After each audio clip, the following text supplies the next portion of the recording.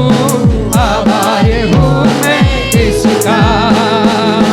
गूंगों को बोली है देता, अंधे को आंखें है देता, गूंगों को बोली है देता, अंधों को आंखें है देता। इसलिए मैं आभारी हूँ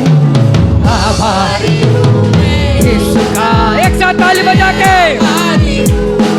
आभारी हूँ मैं, एक साथ मिल के गए आभारी आभारी आभारी आभारी आभारी आभारी आभारी आभारी हो आभारी हूँ मैं इसका। बाहर के लोग सब लोग आराधना करें, आभारी हूँ मैं इसका। पापों को क्षमा है करता, रोगों को चंगा है, मिल के गाए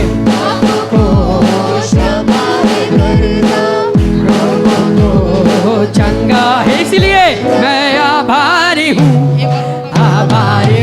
मैं इसका, ओ मैं आभारी हूँ मैं इसका। आभारी आभारी आभारी आभारी हे आभारी आभारी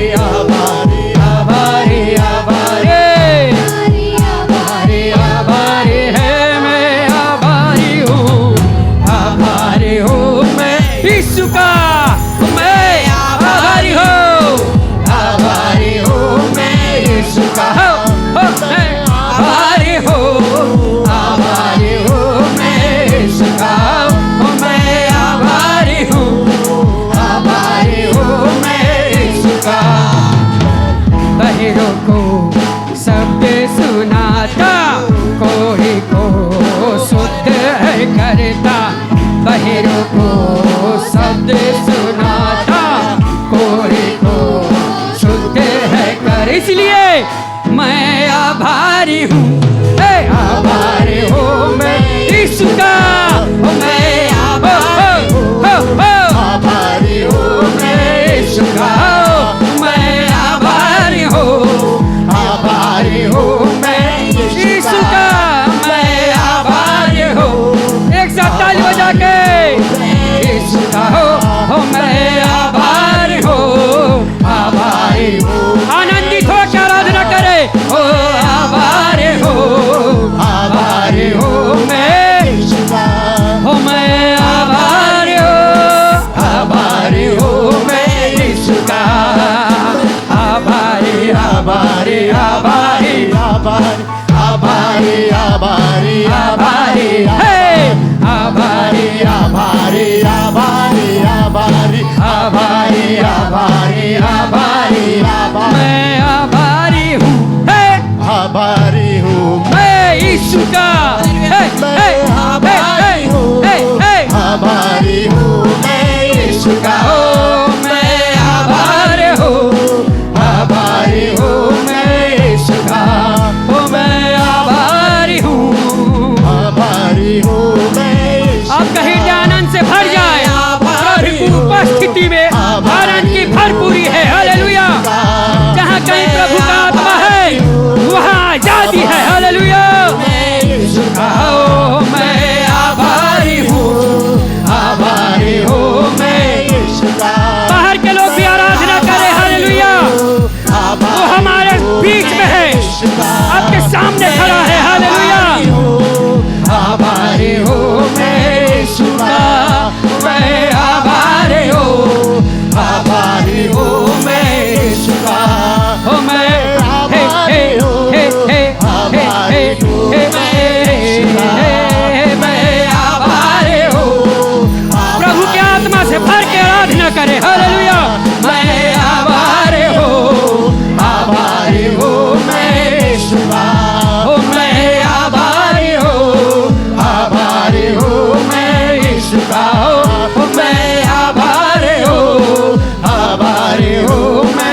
लोग आँख खोले, हालेलुया। भाई भाई से बोले, बहन बहन से, प्रभु तुम्हें छू रहा है, हालेलुया। बोलिए बोलिए बोलिए, विश्वास से बोलिए एक दूसरे से, प्रभु आपको छू रहा है। प्रभु आपको छू रहा है। आमीन, हालेलुया। बोलिए बोलिए सब लोग, और ऐसा ही होगा, हालेलुया। आमीन, बोलिए सब लोग विश्वास से बोलिए, हालेलुया। प्रभु आपको छू रहा है। आमीन, हालेलुया। बोलिए प्रभु आपको छू रहा बोलिए, है। प्रभु आपको छू रहा है, हालेलुया। प्रभु आपको छू रहा है। और ऐसा ही होगा। आमीन, हालेलुया। प्रभु आपको आजाद कर रहा है। आमीन, सारा कैंसर दूर हो रहा है, आमीन, बोलिए। हालेलुया। सारा ट्यूमर दूर हो रहा है, आमीन। बोलिए। अंधापन जा रहा है, बोलिए आमीन, बोलिए बोलिए, हालेलुया। बहन प्रभु तुम्हें छू रहा है, आमीन, हालेलुया। भाई प्रभु तुम्हें छू रहा है। हो हो हो।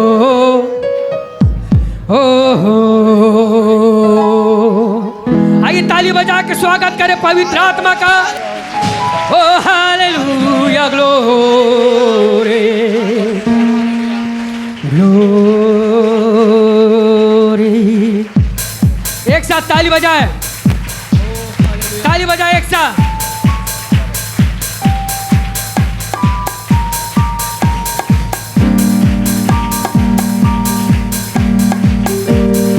अंतिम दिनों का अभिषेक सारे लोगों के ऊपर तुम्हें, कठिनी का है ये समय, पवित्र आत्मा से भर दे हमें।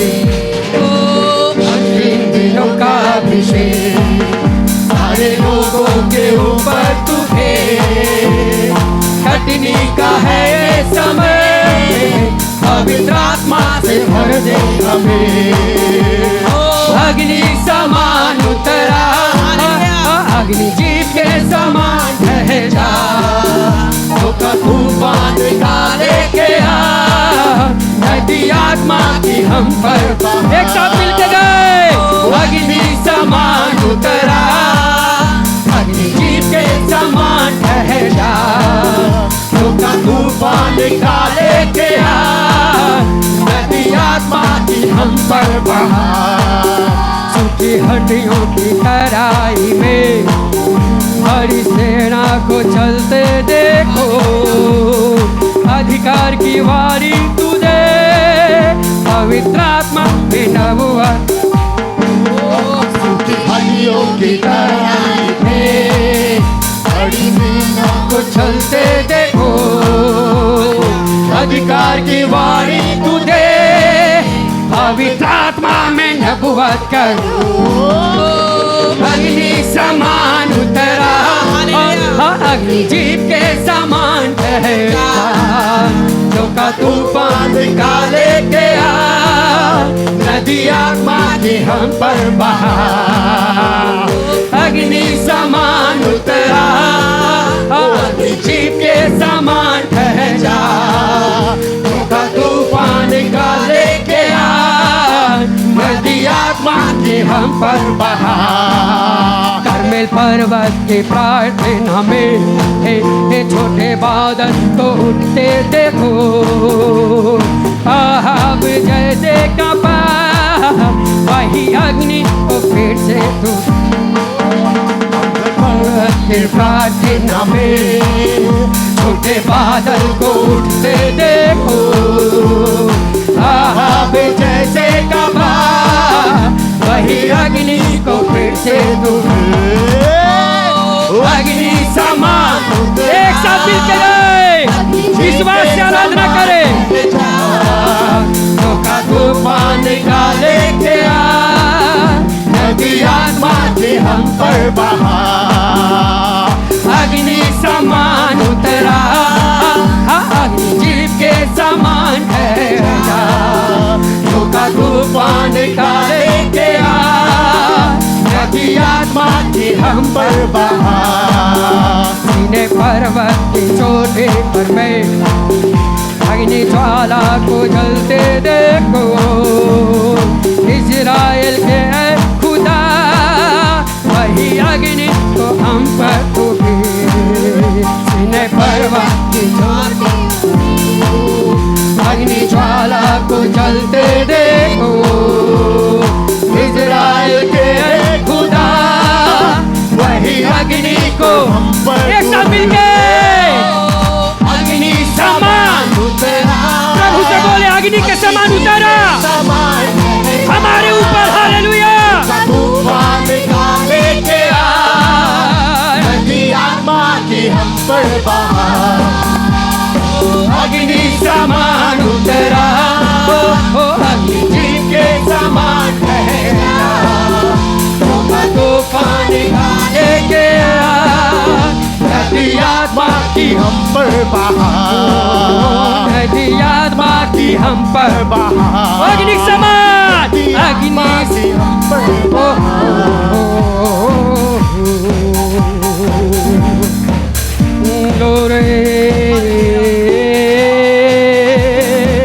एक साथ ताली बजा के हालेलुया।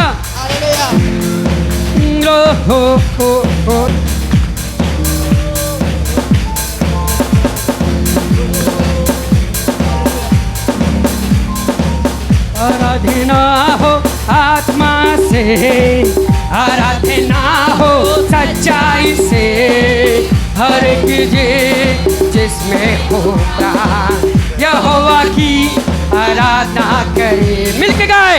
आराधना हो आत्मा से, आराधना हो सच्चाई से, हर एक जिसमें हो प्राण यहोवा की आराधना करे। हे आराधना हो आत्मा से, आराधना हो सच्चाई से, हर एक जिसमें हो प्राण यहोवा की आराधना, यहोवा की आराधना करे। हे आओगे आराधना करे। ग्लोरी हे ग्लोरी ग्लोरी ग्लोरी ग्लोरी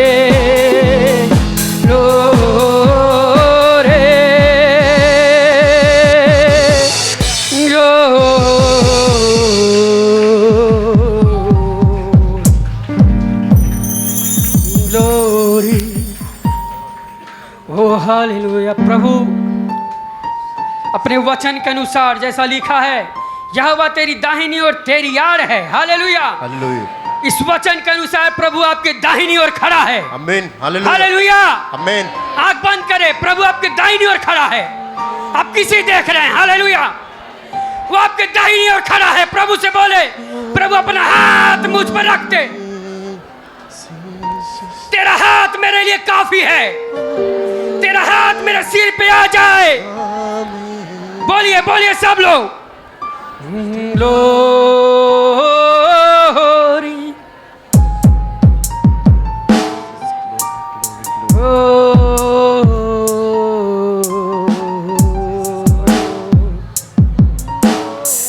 तू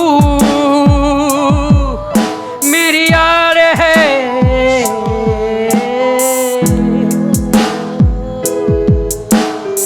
तेरी सनातन भुजाएं मुझे थामे रहे। तेरा दाहिना हाथ मेरी अगुवाई करे। तेरी सनातन भुजाएं मुझे थामे रहे। तेरा दाहिना हाथ मेरी अगुवाई करे।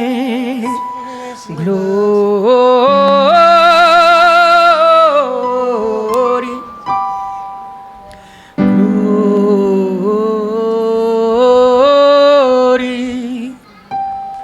प्रभु हम धन्यवाद करते हैं। आइए स्वर्ग की ओर हाथ उठाए, प्रभु को धन्यवाद दे। हे मेरे राजा, हे मेरे परमेश्वर, हम आपकी महिमा करते हैं। ओ तेजोमय प्रभु, आपकी महिमा हो। आप आराधना के योग्य है, महिमा के योग्य है, सामर्थ के योग्य है। प्रभु आप मेरे उद्धार करता है। ग्लोरी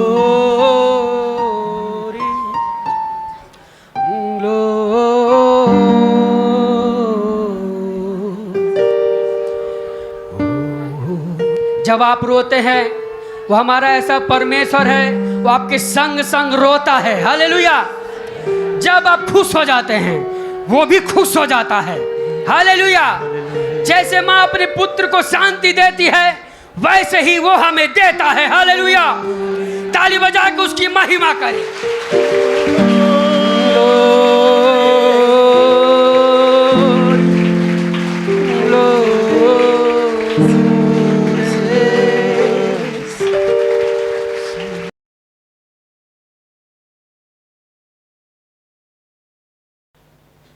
कुछ बातें आज हम लोग परमेश्वर के वचन से सीखा जाएगा।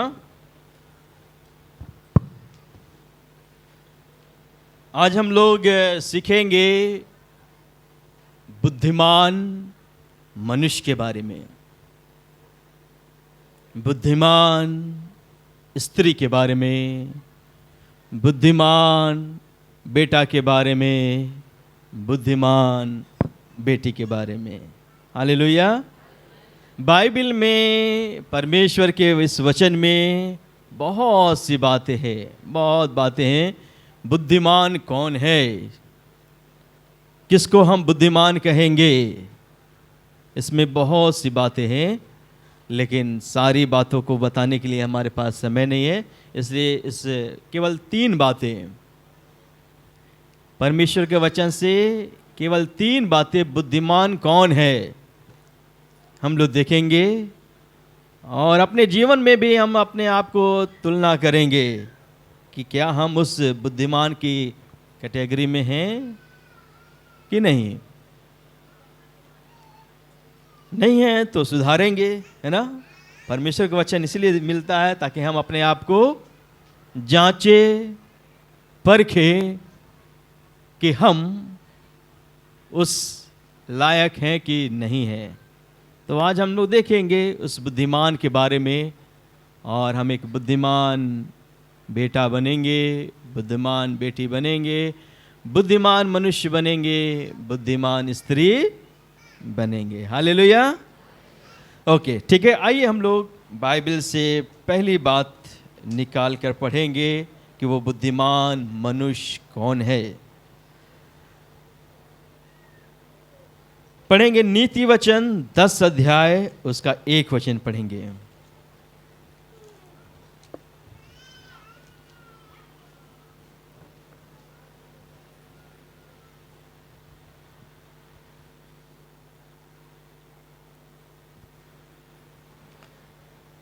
नीति वचन 10 का 1। सुलेमान के नीति वचन। सुलेमान के नीति वचन।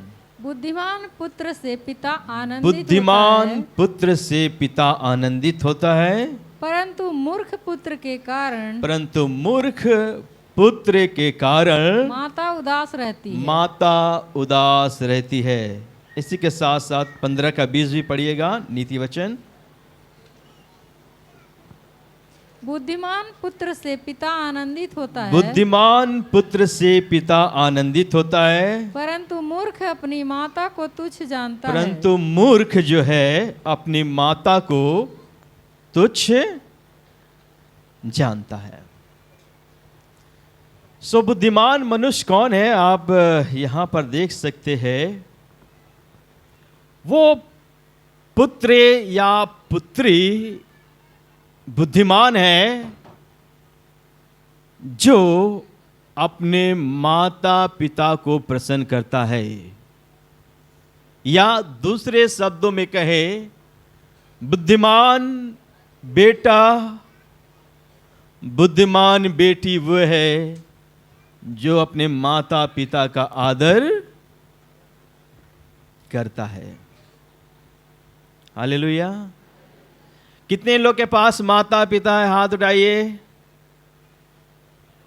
अधिकांश लोगों के पास माता पिता हैं।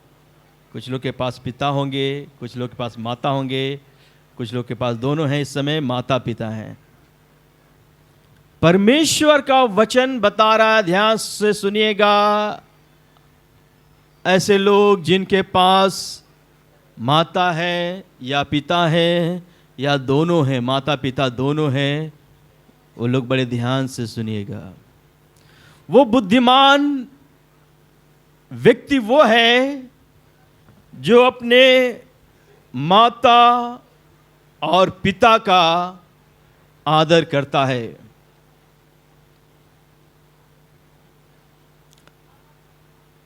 बाइबल में परमेश्वर की एक आज्ञा भी है।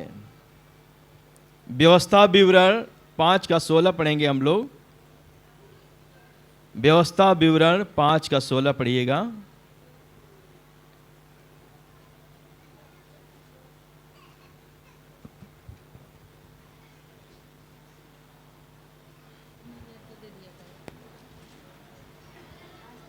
सोलह 5:16 अपने पिता और अपनी माता का आदर करना। अपने पिता और अपनी माता का आदर करना आदर करना जैसे कि तेरे परमेश्वर यहोवा ने जैसे कि तेरे परमेश्वर यहोवा ने तुझे आज्ञा दी है। तुझे आज्ञा दी है। जिससे जो देश तेरा परमेश्वर यहोवा जिससे जो देश तेरा परमेश्वर यहोवा तुझे देता है उसमें तू बहुत दिन तक रहने पाए। उसमें तू बहुत दिन तक रहने पाए और तेरा भला हो। और तेरा भला हो। आप लोगों ने पढ़ा, आप लोगों ने सुना। क्या सुना, क्या पढ़ा? ये प्रभु की आज्ञा है। 10 आज्ञा जब परमेश्वर ने मूसा को दिया था, उसमें से ये 5वीं आज्ञा है। क्या आज्ञा है? तू अपने पिता और अपनी माता का, परमेश्वर इतना ध्यान दे रहा है किसके ऊपर? माता के ऊपर और पिता के ऊपर। क्यों इतना ध्यान दे रहा है? क्योंकि एक पिता और माता अपने बच्चे की परवरिश कैसे करते हैं उनको मालूम है। एक मां कितने दर्द के साथ एक बच्चे को जन्म देती है, चाहे बेटा हो या बेटी हो। कितनी पीड़ा के साथ उसको मालूम है मां को। पिता कैसे कैसे उस बच्चे के परवरिश करता है, माता देख रेख करती है, पिता देख रेख करता है। अपनी खुशियों को त्याग कर बच्चे की खुशी को पूरा करता है। बच्चे को पढ़ाता है, लिखाता है, कहां कहां से ना जाने पैसा इकट्ठा करके उसको अच्छे स्कूल में एडमिशन दिलाता है, नौकरी की तैयारी करवाता है। जितना पैसा लगता है कहां कहां से इंतजाम करके करता है कि मेरा बेटा, मेरी बेटी अच्छे पोस्ट पे हो जाए। है ना? है कि नहीं? हर माँ बाप अपने बच्चे के लिए सोचते मैं कितना करूं, भले मैं आधा ही पेट खाऊंगी, आधी रोटी खाऊंगी, लेकिन मैं अपने बेटा को, बेटी को पूरा रोटी दूंगी। भले मैं पुराना साड़ी पहनूंगी, पिता कहेगा भले मैं अपना पुराना जूता ही पहनूंगा, लेकिन वो थोड़ा पैसा बचाकर अपने बच्चे के लिए, उसके एडमिशन के लिए, उसकी तैयारी के लिए या उसके खाने पीने के लिए इंतजाम करता है। करता है कि नहीं? तो ये माता पिता कितने दर्द के साथ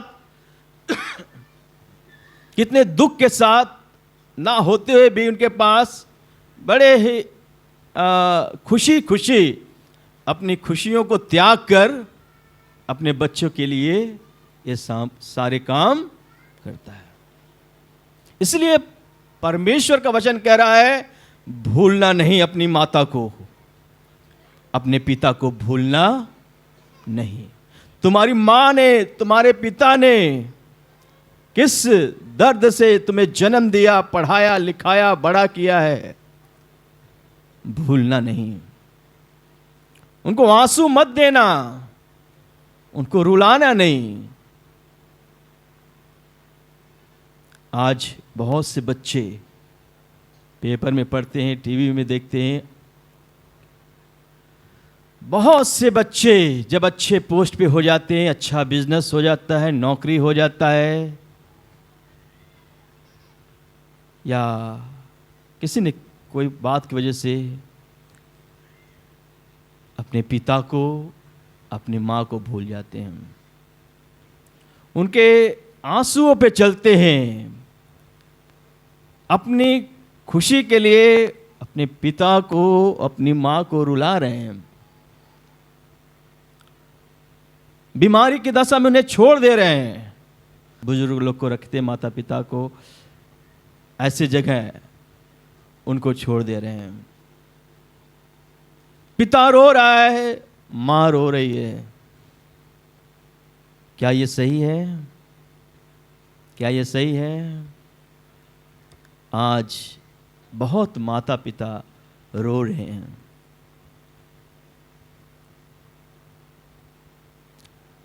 श्रापित मत होइए भाइयों बहनों, इस चर्च के लोगों, आज प्रभु का वचन हम सबसे बात कर रहा है।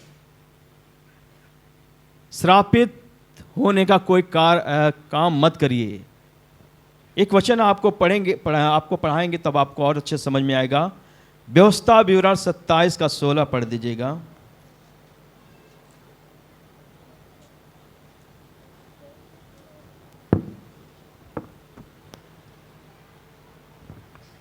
श्रापित हो वह श्रापित हो वह जो अपने पिता या माता को तुच्छ जाने। तब सब लोग कहें आमीन। परमेश्वर का वचन कहता है श्रापित है वो व्यक्ति जो अपने पिता या माता को तुच्छ जानता है।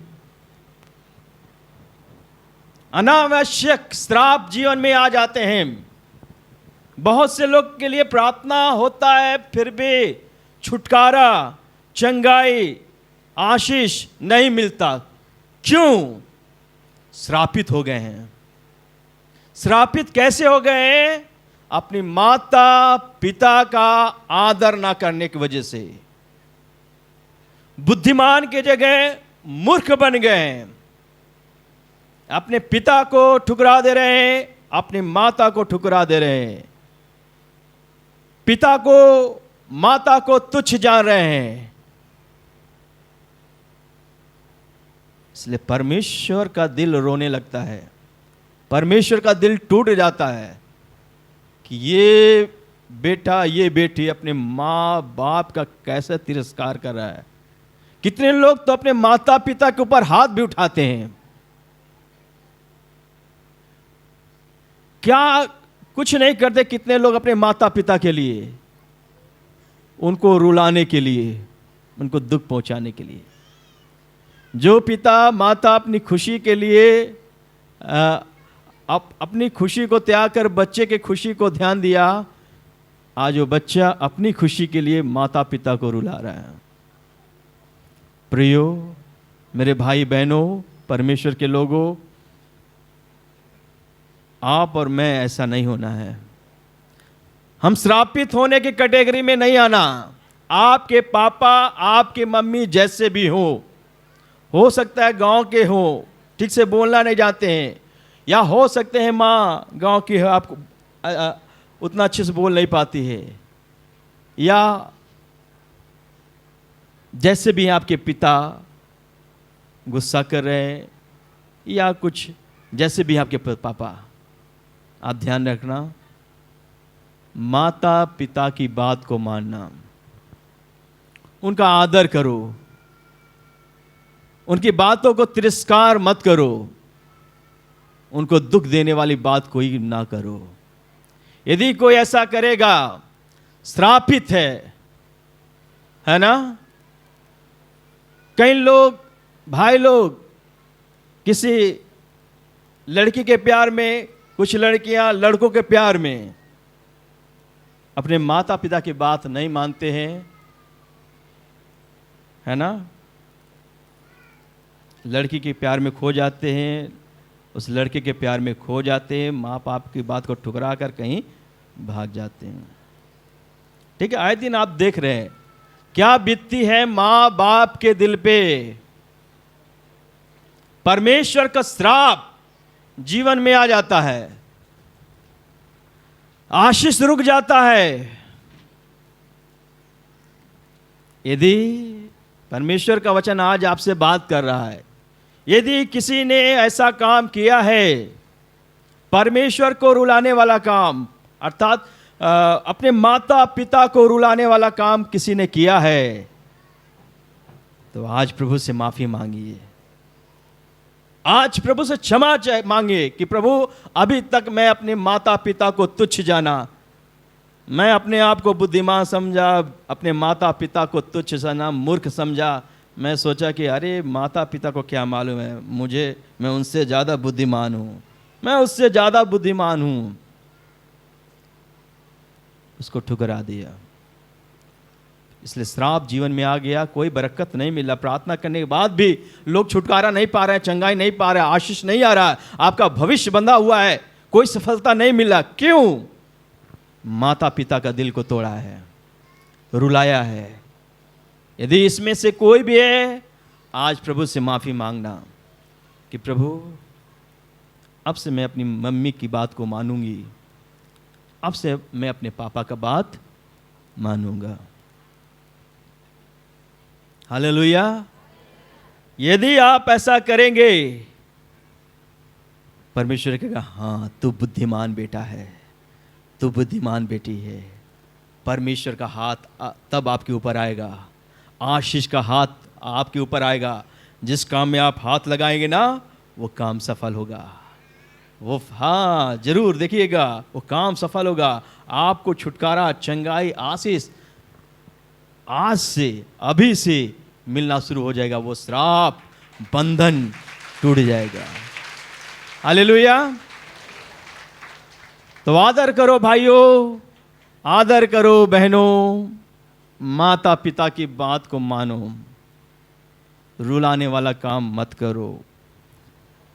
उत्पत्ति 47 का 12 हम लोग पढ़ेंगे।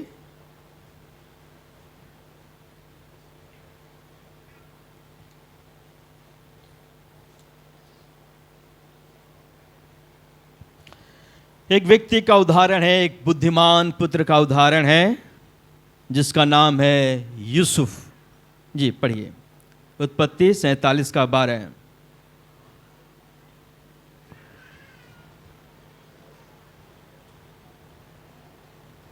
और यूसुफ अपने पिता का, और यूसुफ अपने पिता का, और अपने भाइयों का, अपने भाइयों का, और पिता के सारे घराने का, और पिता के सारे घराने का, एक एक के बाल बच्चों की एक एक के बाल बच्चों के गिनती के अनुसार भोजन दिला दिलाकर, भोजन दिला दिलाकर उनका पालन पोषण करने लगा, उनका पालन पोषण करने लगा। एक पुत्र का उदाहरण है यहाँ पर, जिसका नाम यूसुफ है।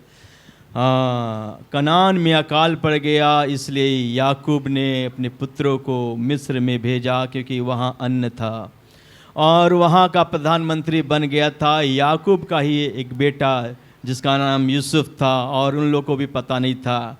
आप जो लोग पुराने लोग हैं, मालूम है किस प्रकार वो मिस्र का प्रधानमंत्री बन गया। तो वहाँ पर जब ये लोग जाते हैं, यूसुफ पहचान जाता है, और फिर बाद में हालांकि उनके भाइयों ने उसके साथ बड़ा बुरा व्यवहार किया था, लेकिन ये सब बातें भूल कर यूसुफ अपने भाइयों को क्षमा कर देता है, उनको प्यार करता है, और अपने पिता को और घराने को, सारे भाइयों को बुलाता है। और यहाँ पर आप देख रहे हैं लिखा है यूसुफ अपने पिता का और अपने भाइयों का और पिता के सारे घराने का एक एक के बाल बच्चों की गिनती के अनुसार भोजन दिला दिलाकर उनका पालन पोषण, अपने पापा का सेवा किया भोजन देकर। हालेलुया। सेवा किया है अपने पापा का। यूसुफ के साथ जीवन से हम लोग सीख सकते हैं, अपने पापा मम्मी का सेवा करिए। सूखा रोटी मत दीजिए, आप गरम गरम रोटी खाएं। पापा मम्मी सूखा रोटी को या बासी रोटी मत दीजिए, उनको बढ़िया खिलाइए, भले आप बासी रोटी खाइए, लेकिन अपने पापा मम्मी को ताज़ा ताज़ा बढ़िया भोजन खिलाइए। उनकी देख रेख करिए। हालेलुया। मालूम है जब पिता का दिल खुश होता है ना, खुश होगा ना, इतना दिल से आशीर्वाद निकलेगा कि मेरे बेटे को है ना ईश्वर खुश रखना, प्रभु यीशु खुश रखना, उसके जीवन में कोई तकलीफ मत देना, उसको तरक्की देना, उसको उन्नति देना। दिल से निकलता आशीर्वाद और वो आशीष लग जाता है, वो आशीष लगता है भाई बहनों। ठीक है, यूसुफ ने ऐसा काम किया अपने पापा का और भाइयों का। क्या सोचिए, पिता का दिल कितना आनंद से भर गया होगा। साथ ही साथ उसका 48 का 2 भी पढ़ दीजिएगा, उत्पत्ति। किसी ने याकूब को बता दिया। आप एक से पढ़िए और अच्छा है। इन बातों के पश्चात किसी ने यूसुफ से कहा, सुन तेरा पिता बीमार है। तब वो मनश्शे और एप्रेम नामक अपने दोनों पुत्रों को संग लेकर उसके पास चला। किसी ने याकूब को बता दिया, तेरा पुत्र यूसुफ तेरे पास आ रहा है। तब इस्राएल अपने को संभाल कर खाट पर बैठ गया। हालेलुया। यहाँ याकूब बीमार पड़ गया। याकूब कौन है? यूसुफ का पिता। याकूब बीमार पड़ गया और जब यूसुफ को मालूम पड़ता है कि मेरा पिता क्या है, बीमार है, तब यूसुफ ने क्या किया? उसकी सेवा करने के लिए, उसको देखने के लिए गया। हालेलुया। आ रहा बात समझ में? यूसुफ एक उदाहरण है जिसने अपने पापा का ख्याल रखा, उसको अन्न जल दिया। वो बीमार था, उससे मिलने के लिए गया। हालेलुया। कितने लोग जो हैं मम्मी पापा बीमार होते हैं तो देख रेख करते हैं, सेवा करते हैं, है ना। आप अपने आप को तौलिए, जांचिए, परखिए, कितना आप ख्याल करते हैं अपने मम्मी पापा का। आप जब बीमार पड़ते थे, मम्मी पापा आपको कहाँ कहाँ नहीं ले जाते थे, है ना। इस डॉक्टर उस डॉक्टर के पास, जो कुछ कहा जाता है, कहाँ से कहाँ पैसे इंतजाम करके आपकी सेवा करते थे, डॉक्टर को दिखाते थे, है ना। आज आप बड़े हो गए हैं, क्या आज आप अपनी मम्मी पापा का ख्याल कर रहे हैं? अपने माता पिता को ध्यान दे रहे हैं कि मेरा पिता कमज़ोर हो रहा है, क्या उसको खिलाएं कि उसको ताकत मिले। मेरी मम्मी बीमार है, उसको इलाज कराना है ना। अच्छा खाना दीजिए, अच्छा उसकी देख रेख करिए। जो लोग ऐसा करते हैं वो धन्य लोग हैं, वो बुद्धिमान पुत्र हैं, वो बुद्धिमान पुत्री हैं। और जो लोग अपने माता पिता को तुच्छ जानेंगे, उनकी बातों को नहीं मानेंगे, आदर नहीं करेंगे, परमेश्वर का वचन कहता श्रापित है वो व्यक्ति। अब हमें चुनना है, हम श्रापित होना है कि आशीर्वाद पाना है। ये चुनाव आपको करना है। श्रापित होना है कि आशीष पाना है, आप निर्णय कर लीजिए। बुद्धिमान मनुष्य के बारे में हम लोग देखें। पहली बात कि बुद्धिमान मनुष्य अपने मम्मी पापा की बात का आदर करता है। दूसरी बात, हम लोग नीति वचन 10 का 5 पढ़ेंगे।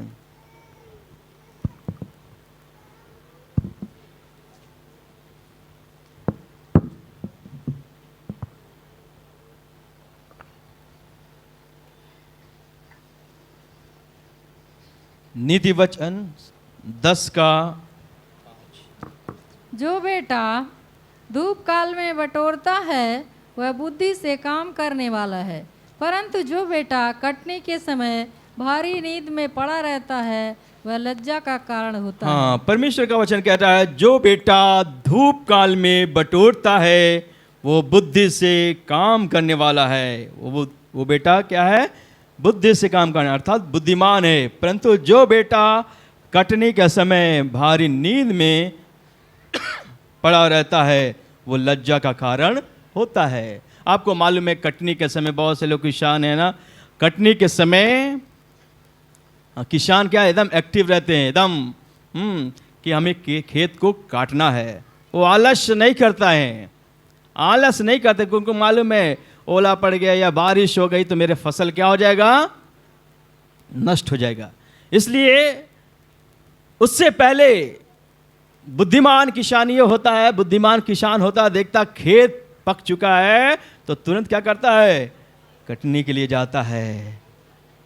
और मूर्ख जो होता है, चलो कल काटेंगे, चलो परसों काटेंगे, अरे नरसों काटेंगे, अभी बाद में काटेंगे, अभी थोड़ा आराम कर लें। अब तब तक पता चलता है बारिश आया, सारा फसल क्या हो गया, जो इतना मेहनत किया था व्यक्ति ने, सब क्या हो गया, नष्ट हो गया। तो समय को पहचानना है। बुद्धिमान पुत्र समय को पहचानता है और उसके अनुसार कार्य करता है। हम इसको आत्मिक क्षेत्र में लेंगे। आत्मिक क्षेत्र में हम सब प्रभु के लोग हैं और एक कटनी हमको भी काटना है। और वो कटनी किसकी कटनी है, आत्मा की कटनी। किसकी कटनी है, आत्माओं की कटनी। यीशु मसीह कहते हैं, ठीक है, यूहन्ना 4 का 34 से 36 पढ़ेंगे।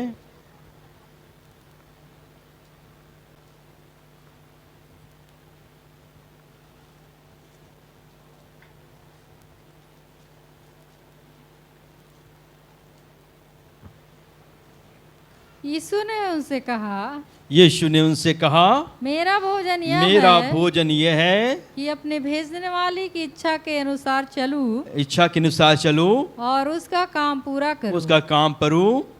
क्या तुम नहीं कहते, क्या तुम नहीं कहते, कटनी होने में अब भी 4 महीने पड़े कटनी हैं। होने में अभी भी 4 महीने पड़े हैं। देखो, यीशु मसीह कहते हैं, देखो मैं तुमसे कहता हूँ, मैं तुमसे कहता हूं। अपने चेलों से यीशु मसीह बता रहे हैं, देखो मैं तुमसे कहता हूं। अपनी आंखें उठाकर खेतों पर दृष्टि डालो कि वे कटनी के लिए पक चुके हैं। यीशु मसीह कहते हैं चेलों से, आंख उठा कर देखो, समय नहीं रह गया है।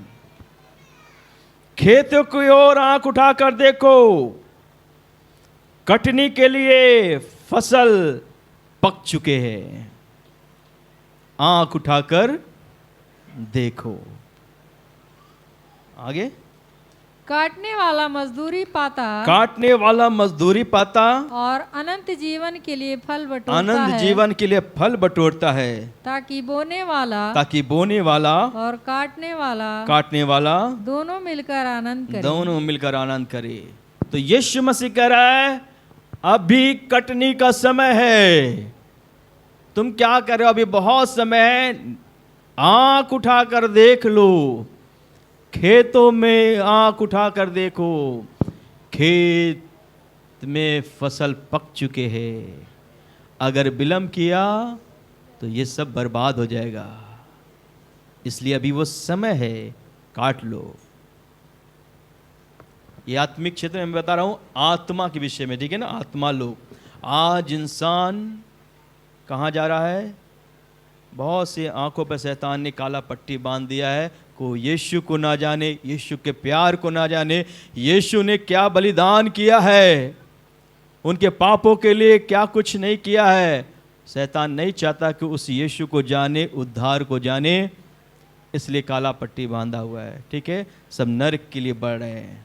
यीशु मसीह कह रहा है, देखो देखो ऐसे लोगों को, जाओ उनको सुसमाचार सुनाओ, सुनाओ उनको, बताओ अभी कटनी का समय है, मैं काम करूंगा। तुम बोलो प्रभु का वचन, मेरे बारे में बताओ, मैं उनके जीवन में काम करूंगा, उनका जीवन को बदलेंगे, मैं उसके जीवन को बदलूंगा। हालेलुया। और परमेश्वर उनको अपने राज्य मिलेगा। अभी समय है, और अभी जो समय है बड़ा कठिन समय है, लेकिन इस कठिन समय में भी हमको काम को करना है। इसलिए आलस ना करिए, कल करेंगे, परसों करेंगे, नरसों करेंगे, आने वाले दिनों में करेंगे, रिटायर होने के बाद करेंगे, प्रभु का काम बाद में करेंगे, मेरे काम थोड़ी ना है, हम क्यों करने जाएं, है ना? क्यों हम लोगों को बताने जाएं मेरा काम नहीं है? जरा सोचिए, अगर जिसने आपको भी, किसी ने आपको बताया, अगर वही बात वो भी सोचा होता, मैं क्यों बताने जाऊं, मेरा तो उद्धार हो गया ना, मैंने तो अनंत जीवन पा लिया ना, मेरा तो उद्धार हो गया, मैं मरूंगा तो स्वर्ग में जाऊंगा, मेरा और यीशु मसीह का रिश्ता सही है, अब मेरी क्या ज़रूरत है, मैं दूसरों को क्यों बताने जाऊं? अगर जरा सोचिए, अगर उसने सोचा होता तो आज मेरा और आपका क्या हाल होता? क्या हम यीशु के बारे में जानते हैं? क्या यीशु के प्यार के बारे में जानते हैं? क्या हमारा उद्धार हो सकता था? सब के सब नरक में चले जाते हम सब, लेकिन किसी ने हमको बताया और हमारा जीवन बच गया। भाइयों बहनों, होश में आइए, समय नहीं है, अवसर को बहुमूल्य समझिए, क्योंकि दिन बुरे हैं। मेरा और आपका कर्तव्य है वो फसल को काटना, वो आत्माओं को जीतने का काम है। लोगों को बताइए, यीशु मसीह के बारे में सुनाइए, उसके बाद परमेश्वर का कार्य है उनको अपने राज्य में लाने का। इसलिए परमेश्वर का वचन कहता है, हे सोने वालों, मुर्दों में से जाग उठ, तो मसीह का नूर तुम पर चमकेगा। आइए हम मिलकर उस प्रभु के कार्य को करें, उस सेवा को करें। फसल पक चुके हैं, अगर अभी भी हम सोते रहेंगे तो शैतान बहुतों को नरक में लेकर चला जाएगा। इसलिए आइए हम सुनाए। हो सकता है अपने घर में भी, घर में किसी को नहीं बताया है, या पड़ोस में नहीं बताया है, रिश्तेदार में, पटीदार में, अपने दोस्त या सहेली को अभी तक नहीं बताया है। आइए उनको बताएं, यीशु मसीह के बारे में, यीशु मसीह के प्यार के बारे में बताएं, है ना? तो अभी समय है, और ये थोड़ा कठिन समय है, लेकिन फिर भी है समय भी, हम इस समय का पूरा उपयोग करें। यूहन्ना 9:4 में लिखा है, पढ़ेंगे हम लोग, 9:4 पढ़ेंगे।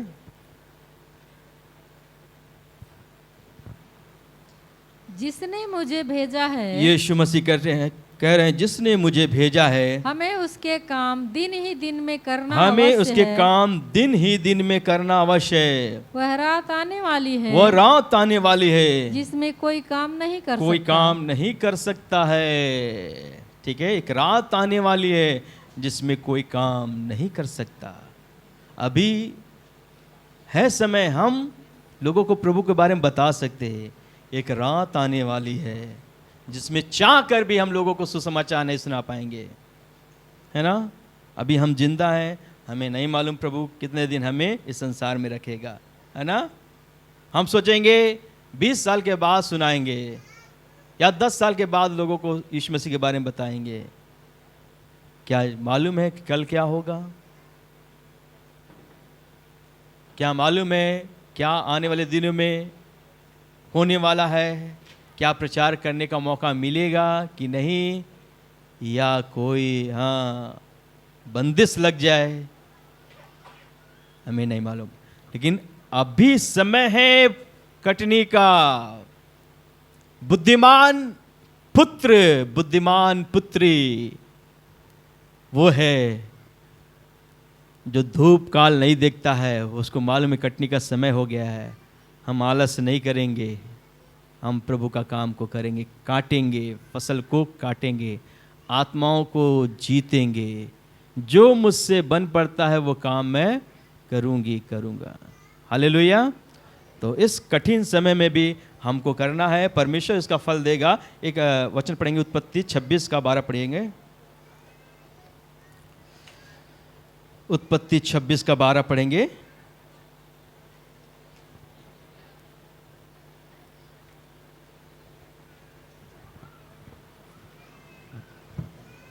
फिर इसहाक ने उस देश में जोता बोया और उसी वर्ष में 100 गुणा फल पाया और यहोवा ने उसको आशीष दी। तो यहां पर लिखा इसहाक ने उस देश में जोता बोया और उसी वर्ष में कितना पाया? कितना गुना। पाया? 100 गुना फल पाया और यहोवा ने उसको आशीष दी। जो मैं बताना चाहता हूं, क्या बताना चाहता हूं, ये कठिन परिस्थिति थी इसहाक के जीवन में। जिस जगह पे था अकाल पड़ गया था, कुछ होने की संभावना नहीं थी। परमेश्वर ने कहा सुनो, कहीं जाने की ज़रूरत नहीं है, तुम यहीं रहो, यहीं रहो, जो तो वो मैं आशीष दूंगा। और इसने परमेश्वर की बात को माना और इस इसहाक ने क्या किया? उस देश में जोता बोया। उस कठिन परिस्थिति मतलब अकाल के समय, जिस समय कुछ नहीं हो सकता, उस अकाल के समय में भी मेहनत किया, मेहनत किया, परमेश्वर की बात को माना है और जोता बोया है। और लिखा परमेश्वर ने उसी वर्ष में 100 गुना फल दिया। Hallelujah, hallelujah. परिस्थिति बहुत, ये जो समय चल रहा, बड़ा कठिन समय चल रहा है।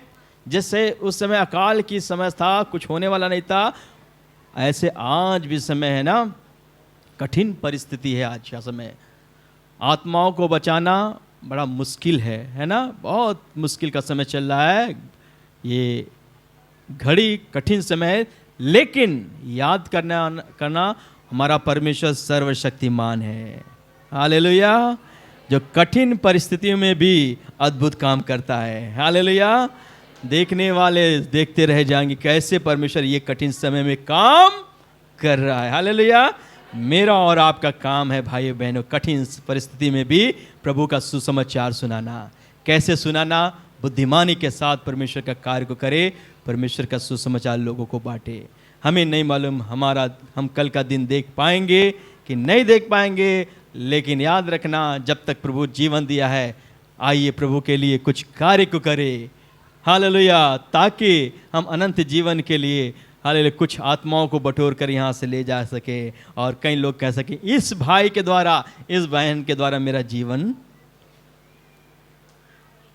हालेलुया, मेरा जीवन बच गया। हालेलुया। तो बुद्धिमान बेटा वो है जो भविष्य के लिए पहले से प्रबंध कर लेता है ना, मतलब कहने मतलब पहले से वो तैयारी करता है। जरूर एक दिन हमारा भी फल मिलेगा, जितना आत्मा हम लोग जीतेंगे स्वर्ग में बहुत बड़ा पुरस्कार प्रभु एक दिन हमको देगा। ओके, ठीक। हम लोग तीसरी बात देखेंगे, बुद्धिमान व्यक्ति या बुद्धिमान पुरुष, बुद्धिमान स्त्री कौन है? नीति वचन 10 का 8 पढ़ेंगे।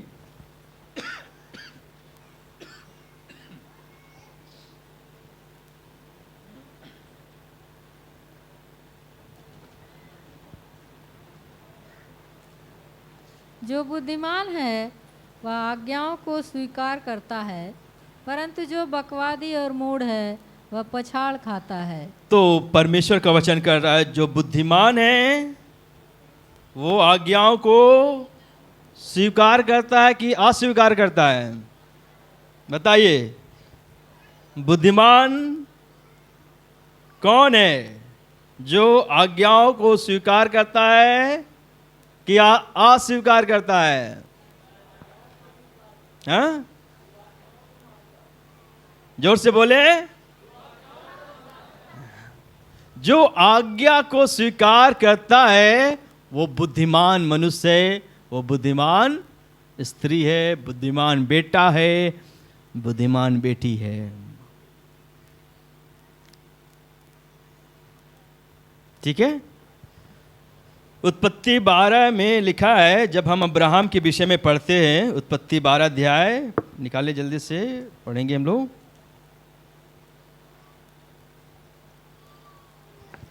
यहोवा ने अब्राहम से कहा, यहोवा ने अब्राहम से कहा, अपने देश और अपने कुटुंबियों और अपने पिता के घर को छोड़कर उस देश में चला जा जो मैं तुझे दिखाऊंगा। परमेश्वर यहाँ अब्राहम से बताते हैं, अब्राहम अपने देश को, अपने कुटुंबियों को, अपने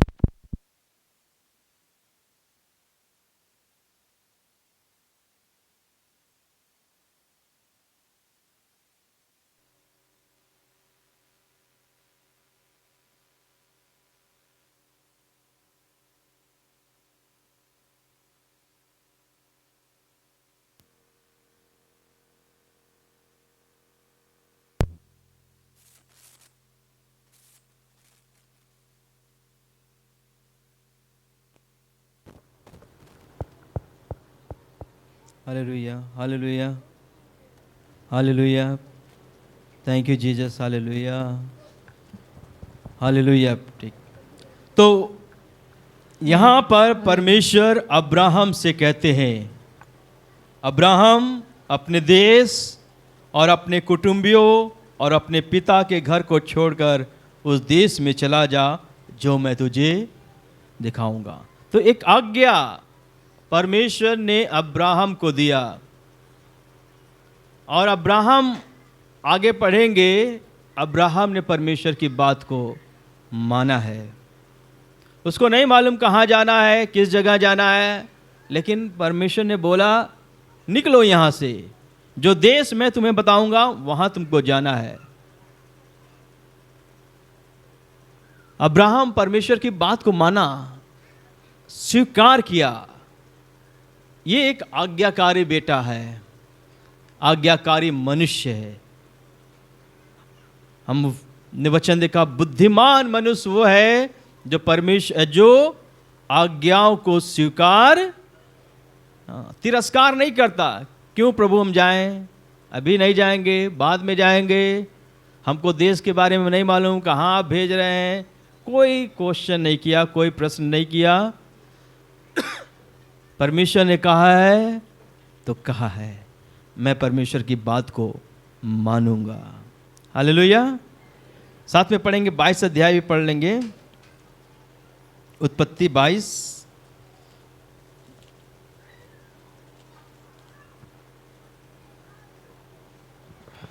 इन बातों के पश्चात ऐसा हुआ कि परमेश्वर ने अब्राहम से कहकर उसकी परीक्षा की, हे अब्राहम, उसने कहा, तो देख। आप घर जाकर इस 22 अध्याय को पूरा पढ़ लीजिएगा, अभी पढ़ने के लिए समय नहीं है। मैं आपको बता रहा हूं, अब्राहम का परीक्षा होता है यहां पर। परमेश्वर अब्राहम से कहते हैं, अब्राहम, ठीक है, अपने बेटा, जो उसका एक ही बेटा था जिसका नाम इसहाक था, अपने बेटे को बलिदान करो, बेटे को बलिदान करो। अब सोच सकते हैं, जिसका एक ही बेटा हो और वो बेटा को भी परमेश्वर मांग रहा है, क्या दिल पे बीतेगी। लेकिन फिर भी अब्राहम परमेश्वर से प्यार करता है। बुद्धिमान मनुष्य वो है जो आज्ञाओं को स्वीकार करता है। उसने प्रभु यीशु मसीह की, प्रभु की आज्ञा को स्वीकार किया और कुछ सोचा नहीं, अपने बेटे को बलिदान करने के लिए चला गया। और जैसे उसको बलिदान करने के लिए छुरा उठाता है, परमेश्वर उसको रोक देता है, कहता नहीं नहीं, अपने बेटे को हानि मत पहुंचाओ, मैं तो तुम्हारी परीक्षा कर रहा था कि तुम मेरी बात को कितना मानते हो। हालेलुया। और परमेश्वर उसके बाद उसको बहुत ब्लेसिंग, मतलब बहुत आशीष दिया। तो यहां हम देख सकते हैं कि अब्राहम आज्ञा मानता है, वो बुद्धिमान व्यक्ति है। बुद्धिमान व्यक्ति आज्ञाओं को स्वीकार करते हैं। बुद्धिमान स्त्री, बुद्धिमान बेटी आज्ञाओं को स्वीकार करती है। क्या हम परमेश्वर की आज्ञा मानते हैं? यह एक प्रश्न है हमारे और आपके सामने। क्या हम परमेश्वर की आज्ञा को मानते हैं या अपनी मनमानी करते हैं? हम कहते हैं हमको आशीष नहीं मिल रहा है। क्यों नहीं मिल रहा है? क्योंकि जब हम अपनी मनमानी करेंगे, कैसे परमेश्वर हमें आशीष देगा? कैसे देगा? आशीष उनको मिलता है जो परमेश्वर की बातों को मानते हैं। इस प्रभु की आज्ञा, प्रभु यीशु मसीह ने जो कहा है बातें, उसको स्वीकार करते हैं, प्रभु यीशु मसीह की बातों को मानते हैं। ऐसे लोगों के जीवन के ऊपर आशीष फैलती है। तो हम अपने आप को चेक करें, क्या हम परमेश्वर की आज्ञा को मान रहे हैं? अगर प्रभु यीशु मसीह कहता है, बेटा बेटी गाली मत दो, गाली बकना छोड़ दो, तो आज कितने लोग निर्णय करके जाएंगे, आज अभी तक तो मैं गाली देता था, अब आज से लेकिन मैं नहीं दूंगी, मैं नहीं दूंगा, छोड़ दूंगा गाली बकना, छोड़ दूंगा लालच करना, छोड़ दूंगा ये सिगरेट पीना, तंबाकू खाना, शराब पीना, मैं त्याग दूंगा। यदि प्रभु कह रहा है तो मैं ये सारी बुराइयों को छोड़ दूंगा। गलत संबंध है, प्रभु कह रहा है छोड़ दो, तो आज अधीन में आ जाएंगे। हाँ प्रभु, मैं तो गलत अभी तक किया हूं, लेकिन आज तेरा वचन कहता है बुद्धिमान मनुष्य आज्ञाओं को स्वीकार करता है। हाँ प्रभु, आज से मैं तेरी बात को मानूंगा, गलत संगति को मैं छोड़ दूंगा। देखें, क्या हम परमेश्वर की आज्ञा मानते हैं? ठीक है, सोचे, सब लोग सोचे, कैसे, क्या हम प्रभु की आज्ञा मानते हैं? प्रभु आपको जांचेगा, ठीक, जांच रहा है। आप अपने आप को खुद तौलिए, ठीक है। मैं 100 में अगर मार्क देना हुआ, 100 में अपने आप को कितना नंबर दूंगा कि मैं कितना आज्ञा परमेश्वर को मानता हूँ। ये तो दिल हमारे गवाही देता है, ठीक है, हम कितना परमेश्वर की बात को मानते हैं या नहीं मानते हैं। मानिए, प्रभु की बात मानिए, प्रार्थना करिए, वचन पढ़िए, हर संडे, हर रविवार चर्च आइए, बुराई से दूर रहिए। जो प्रभु बोल रहा बात मानिए। यदि प्रभु कह रहा अपनी बीवी पर हाथ उठाना छोड़ दो तो छोड़ दो, मत मारो। हाँ, पति के अधीन रहो, पत्नियों, उनके सर के ऊपर ना चढ़ो, उनकी बात को मानो तो माने। पत्नियों से प्यार करो, पति लोगों, अपने देह के समान, तो अपने समान प्यार करो अपने पत्नी को। अपने शरीर को जिस प्रकार प्यार करते हो उसी तरह अपनी पत्नी को प्यार करो, उसे धोखा मत दो, किसी दूसरी स्त्री की तरफ नजर मत उठाओ। आज्ञा को मानो।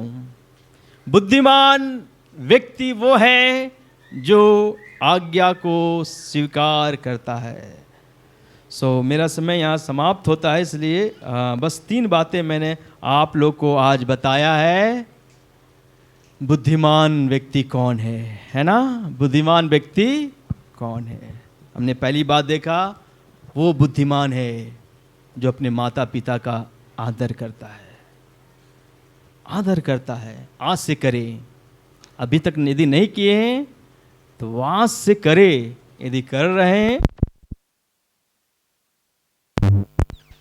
हालेलुया। यदि अपने माता पिता का आदर आप पहले से कर रहे हैं, बहुत अच्छी बात है, बहुत अच्छी बात है। आपका पिता, आपकी माता आपसे इतनी खुश होती है, दिल से आशीर्वाद आपको देती होंगी, है ना, दिया होगा। परमेश्वर वचन कहता है तेरा भला होगा अगर माता पिता का तुम आदर करोगे ना। अभी हम पढ़े ना, तुम्हारा भला होगा।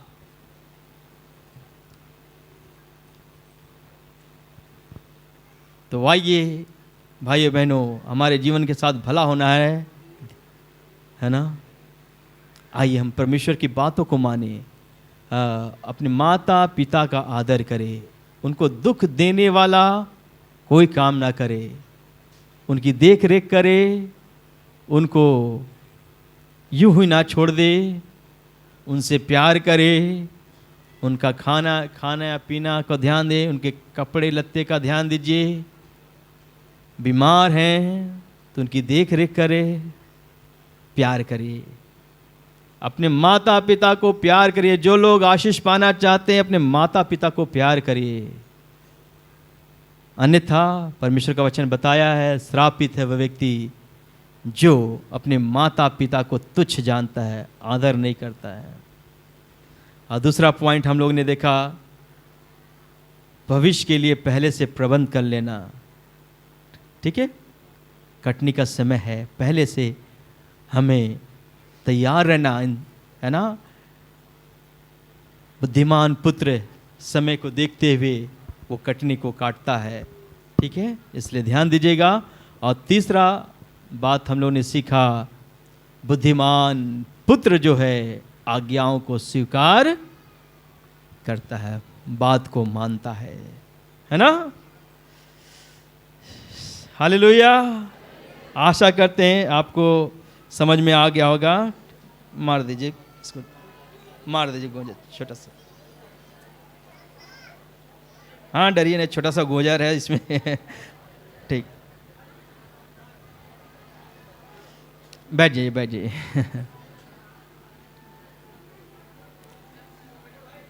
बैठ जाइए बैठ जाइए। बरसात का समय है ना, तो छोटा मोटा कीड़ा मकोड़े निकलते हैं, कहीं ना कहीं से आ जाते हैं, है ना। डरिए नहीं, बैठ जाइए, ठीक है, ओके ठीक है, बैठिए बैठिए बैठिए। हाँ, तो बुद्धिमान पुत्र आज्ञाओं को स्वीकार करता है। तो 3 बातें आज हमने सीखा। आइए आंखों को बंद करें, अपने आप को जांचे और परखे कि हम बुद्धिमान हैं कि मूर्ख हैं। क्या हमारे ऊपर आशीष है कि श्राप पड़ा हुआ है? हम चंगे क्यों नहीं हो रहे? हम जिस काम में हाथ लगा रहे हैं सफल क्यों नहीं हो रहा है? क्या आज भी हम अपने माँ बाप को रुला रहे हैं? हम अपने आप को जांचे, और यदि गलती नजर आ रहा है तो आज प्रभु से माफी मांगे कि प्रभु मुझे माफ कर दीजिए, मुझे क्षमा कर दीजिए, अब से ऐसा नहीं होगा प्रभु, मैं ध्यान दूंगी, ध्यान दूंगा। सर्वशक्तिमान दयालु प्रेमी परमेश्वर, तेरे अद्भुत वचन के लिए धन्यवाद करते हैं। तूने जो अद्भुत वचन दिया प्रभु, बुद्धिमान कौन है, 3 बातें आज हम लोगों ने सीखा। प्रभु यीशु, हमारी प्रार्थना है इस वचन के आधार पर हम अपना जीवन को कर ले प्रभु, हम बुद्धिमान की कैटेगरी में आ जाए प्रभु जी, मूर्ख की कैटेगरी में नहीं प्रभु। हम अपने माता पिता का आदर करें, उनको दुख देने वाला कोई काम न करे प्रभु। प्रभु हम खेत पक चुका है प्रभु यीशु मसीह, हम आलस्य ना करें प्रभु, तेरे काम में आलस्य ना करें प्रभु जी, लोगों को तेरे बारे में बताएं प्रभु यीशु। प्रभु यीशु मसीह, हम तेरी आज्ञाओं को स्वीकार करें, उसको तिरस्कार ना करें। जो अशुद्धियाँ आज जीवन में नजर आ रहा है प्रभु जी, आज उसको छोड़ने के लिए कृपा करें प्रभु जी। यहाँ से नए निर्णय के साथ प्रभु जी लोग जाने पाए, प्रभु मदद करिए। धन्यवाद करते प्रभु जी, आपने अपने वचन के द्वारा हम सबसे बात किया प्रभु जी। ये वचन शैतान चुराने ना पाए, अंधकार की सारी शक्तियाँ तुझे डांट देते हैं भाग यीशु के नाम से। आज से एक नया अनुभव, एक नया परिवर्तन लोगों के जीवन में होने पाए, आशीष करिए। सारा आदर गौरव महिमा आपको देते हुए यीशु के पवित्र मीठे नाम से प्रार्थना मांगते हैं, आमीन आमीन।